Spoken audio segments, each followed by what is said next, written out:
Today I asked a hot girl at the gym what her New Year's resolution was. She replied, "Screw you." So I'm really looking forward to the new year.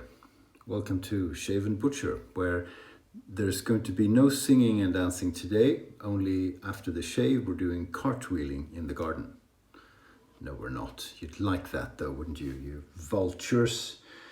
Some of the favorite things today, the 23rd of December, approaching Christmas. One of my favorite soaps. I've locked the light things. I don't know how to. Anyway, it's the Ginger's Garden's Smooth Swedish Shaver Soap.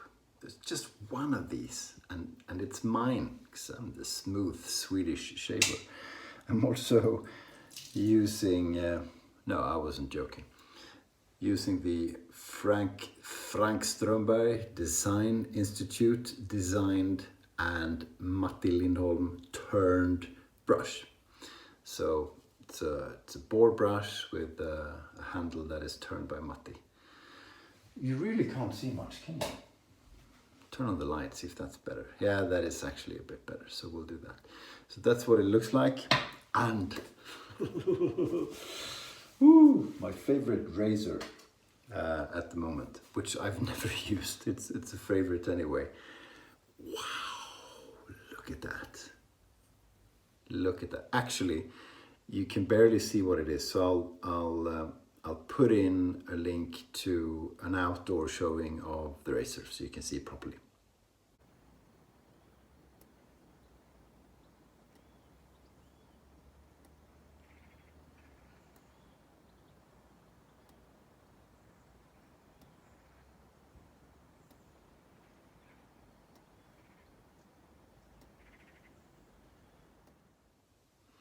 There you go. So Damascus steel. This is made by Drew Dick. You can see the logo there. No, you can't. God, the light's horrible. One of his first Damascus steel razors. This is a quarter hollow, almost an inch, 15/16. Look at the what do you call that? The tang. So thin. It's like a monkey tail. So pretty. I got this, purchased this from my friend Oscar Protiva. I've seen this razor many times on his, I think he's YouTubed it, and Shave of the Day pictures. It has a few years on its neck. So I've been looking at that thinking, wow, one day. And then Oscar decided to part with it, so I picked it up. So thank you, Oscar, really appreciate that. I don't know if it shaves well. This is my first Drew Dick, and I don't know Drew Dick. I know of him. He's quite active in some of the Facebook forums, at least in Europe, at least in Sweden, I should say. So he's well known here. He's known for making absolutely amazing straight razors. I don't know if he makes anything else or if it's only straight razors, and I do think it's his job. And he specializes a bit in this design, very smiley blades. It's my first smiling blade too. Quite a few of them are Damascus steel. I believe they are quite pricey. Oscar gave me a good deal, so I'm happy. Otherwise, you know, I would have needed to save up a bit longer. But you know, it's Christmas, and I'm buying myself a Christmas present.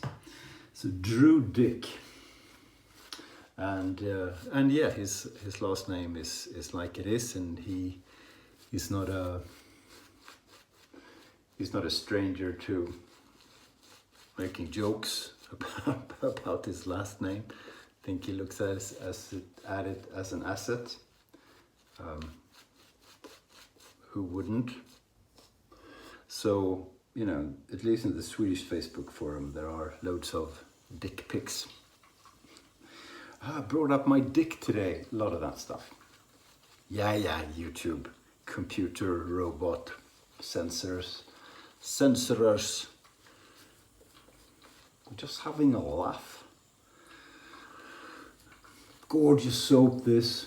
Used it quite a bit. It was a gift from Aceback, who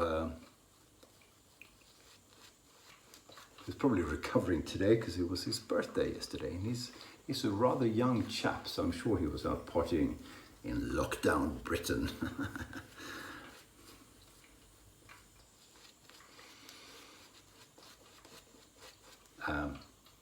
The scent. I mean, the performance is brilliant. It's a good tallow soap with loads of goodies in it. So from a performance point of view, it is brilliant. Check out Ginger's Garden. And the scent is just, I just love it. I don't exactly know all the scent notes, but it's very rosy and very woody. So rose and wood. What's not to like? And it has this, you know, it's almost intoxicating in its scent, and it's quite masculine. Although we did conclude the other week that it can be masculine and it can be manly to wear flowery scents. Even flowery scents. Someone in the comment section compared it to wearing pink shirts, you know, which, okay, it's a fashion thing and it's more popular in some countries, like the UK for some reason. But it's, you know, if you're secure enough in your manliness, you can wear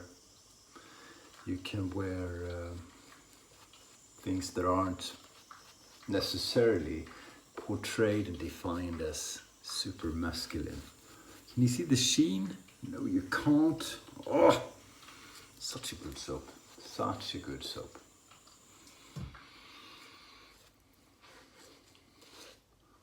Easy to work with. There's quite a bit of lather there. So I'm just painting that in. Lovely.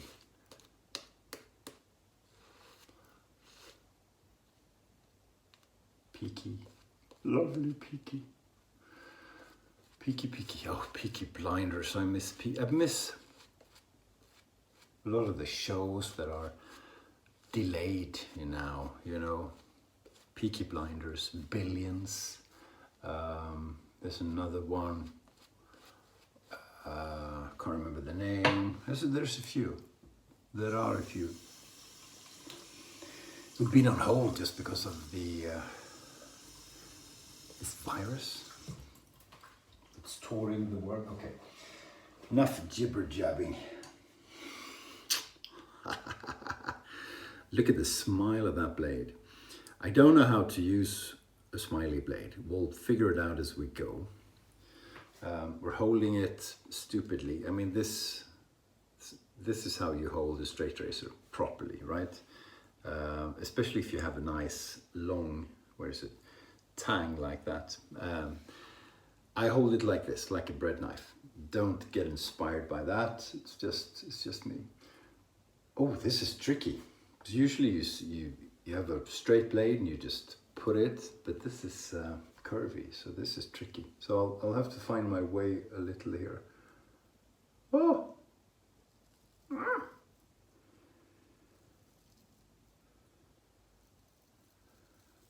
That wasn't easy. It's like almost easier to shave with your eyes closed. Not quite. How does that look good on me, or what? Of course it does. Everything becomes a beauty. I'm talking about the razor.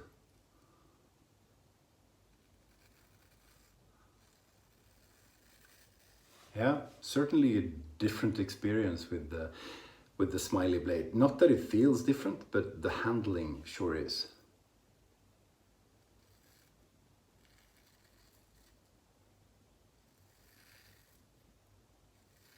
And it's a big blade, so it holds quite a bit of soap. Soap is a little bit on the dry side. That's all me, it's not the soap. It's getting carried away as usual. It so rarely is, you know, a bad shave or something is so rarely the fault of the equipment. This is the tricky bit. Maybe there's a way, but I sort of have to go by feel because I can't see the edge.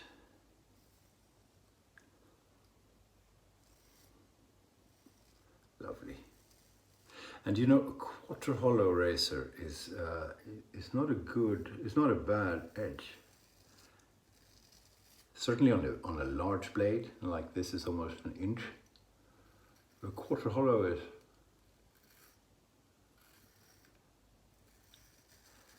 It's also a good beginner's grind, huh? Okay, we're getting there. Yeah, baby.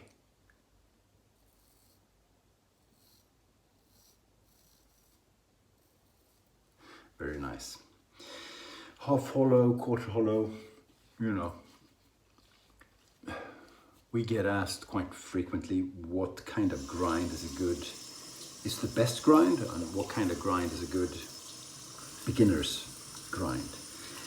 There's not one answer to that. Some people think a hollow razor is the best to start with, some think a wedge. Both have their challenges in terms of shaving width. So I'd say quarter hollow to a half hollow, something like that, is pretty good to start with. I would not start with a really smiley blade though, because that is trickier.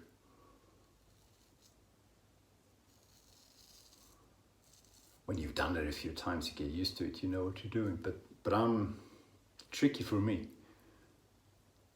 I'm a reasonably experienced straight shaver.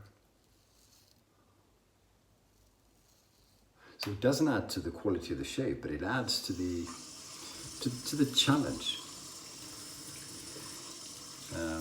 If you have hollow or smiley blades like this, what do you think? What do you think are the advantages? People talk about it, that it's easier to shave hollow areas like this. Let's see.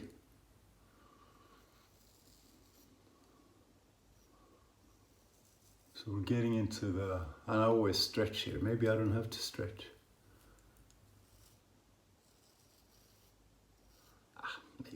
Maybe.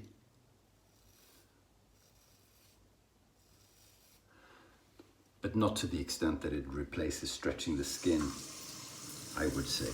Okay, first time use. So I think a smiley blade, oh, look at that thing. A smiley blade seems to be, you know, it's prettier. If you like smiley things, if you like curvy things. Yeah, you're all dreaming back to the previous video and, you know, just snap out of it. Focus on the shave. You know, I'm more than a piece of meat. Not much more, but a little bit. Give me some intellectual credit, will you? And, you know, artistical, is that a word? Artistic credit. Cool. Okay, the real test of any razor is the second pass, the against the grain pass. And this is probably where you cut yourself with this sort of thing. Let's see.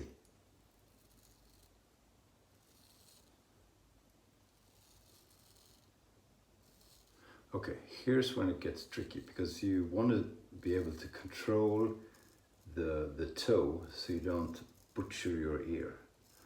And we did, but it requires just a little bit of concentration.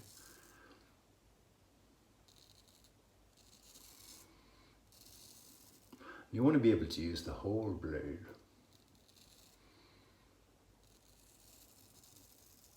And quite possibly you do that with the smiley razor.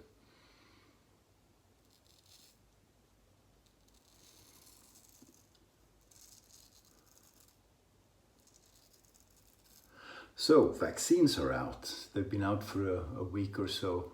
So people in England, the UK were first, I think, and then Americans are out. So that's good. We're looking forward to getting vaxxed. And yeah, get your vaccination shot. Don't watch stuff on the internet that says you shouldn't. Okay, well, I went there I won't go there. Just get it done. But I was, in some countries, politicians get vaccinated first. Why is that? And I'm not an anti-politician person. I'm quite politically active. I don't think politicians are idiots. I think a lot of them are doing a good job, actually, and they're important. It's bloody difficult. It's not easy to be a politician.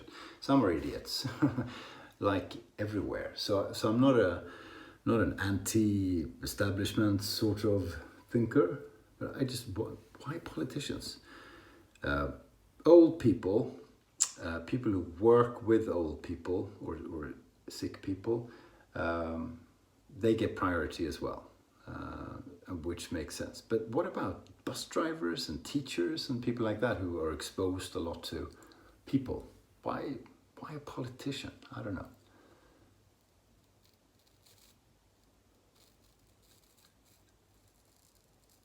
Oh, that's nice.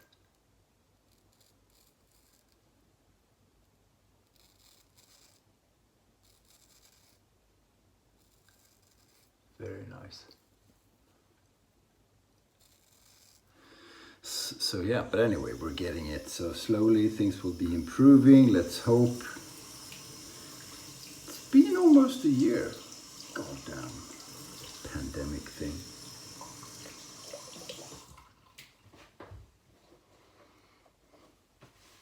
I'm sure Putin got vaccinated with that Russian vaccine. We were first and it's very good. Yeah, it probably has shitloads of antibiotics and stuff in it too. I want the Russian. I'm sure it's the strongest. Did you read that? Hang on. Gotta focus. It's also a bit tricky to get the angle right. It requires a bit of focus. You see, I got it wrong there. When there's soap left afterwards, something's wrong.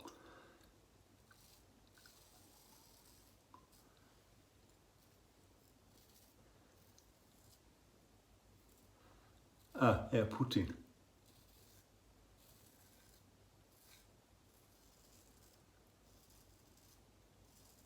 He gave himself legal immunity for life. No one is surprised. And he just might be the richest man in the world because of everything he's stolen.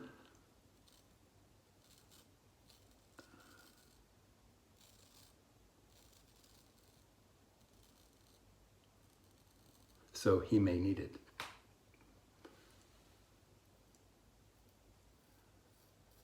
Then again, if he's, I should be careful now, but if he's no longer the man in Russia, the fact that he has immunity, I'm sure that can be changed. But it's, loads of politicians, I'm sure, would give themselves lifetime immunity against prosecution if they only could. Or if they felt politically they could get away with it. I'm adding a teeny bit of water just to make sure it's hydrated enough, because I am going rather slow today because of the new razor. So it dries up a bit. There you go. Voila. Damascus.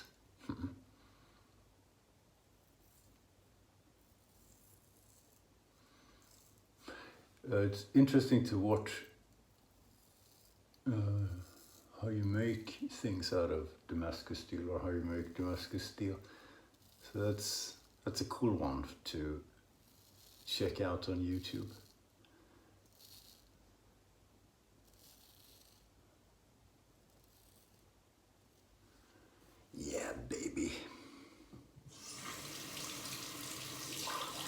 Oh, another cool thing I learned about yesterday is something called Eco-Fascism.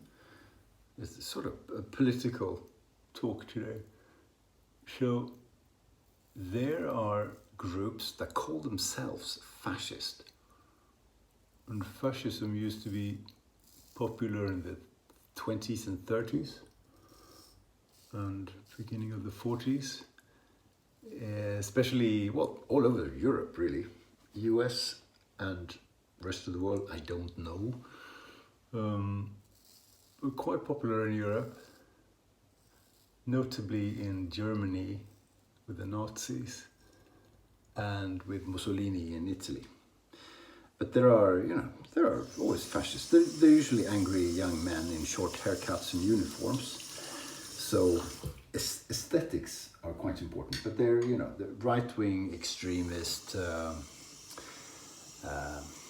national romantics, if that's a word. So they romanticize about the race and the nation and that sort of thing. They praise strong leadership. They want a leader, like the Führer, and so forth. Fascism has been around for a long time in different shapes, and there are political parties today that flirt with fascism, but they're so strong military sort of attitude. But there are a few that actually call themselves eco-fascists. So they're fascists, like I said, but they care about the environment very much, and they're vegans and so on. Well, Hitler was a vegetarian, wasn't he? And somehow it's part of being healthy, and that's part of fascism, etc. But I can't remember the example, if it was Sweden or somewhere else. Sweden, I think, where...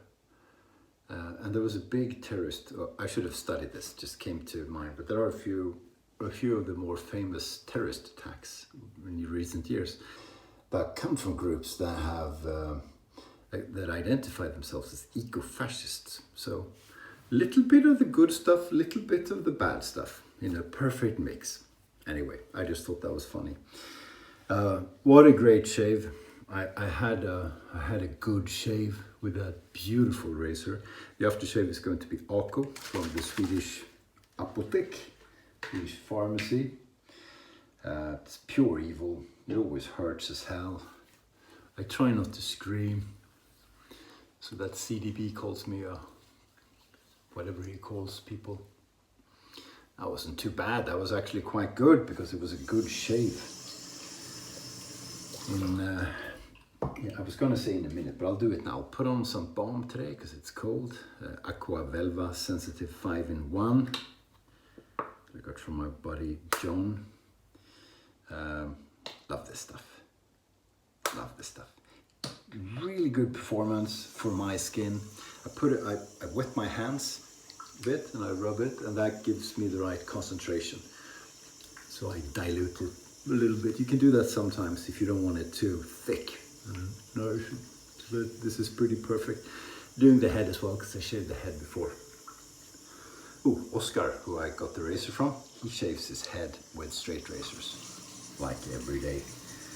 Now, you obviously think I'm one of the coolest dudes you've ever come across, multi-talented and everything. But he's cooler. People who shave their heads with straight razors on a regular basis, not as a sing and dance pony show thing, which is all I do. Those are cool guys. So, very good. Very, very good. Check out Drew Dick. He makes really good and absolutely stunning razors. Drew Dick in the UK. Thanks for watching. Happy Christmas. Have a Merry Christmas. I don't know when I'll do a video next. Probably not before, Swedish Christmas, which is tomorrow on the 24th, and the rest of the world Christmas on the 25th. Probably not. We'll see, but probably not. Have a Merry Christmas if you celebrate Christmas. If you don't, have a Merry Christmas anyway, or time off or whatever.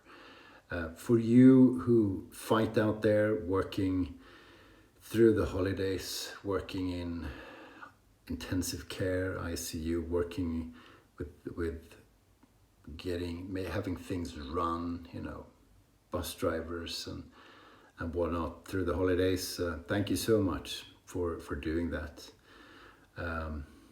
People working in shops, everybody who's working, really. Thank you for doing that when the rest of us are enjoying ourselves, and especially this year when it's sort of dangerous to be out there.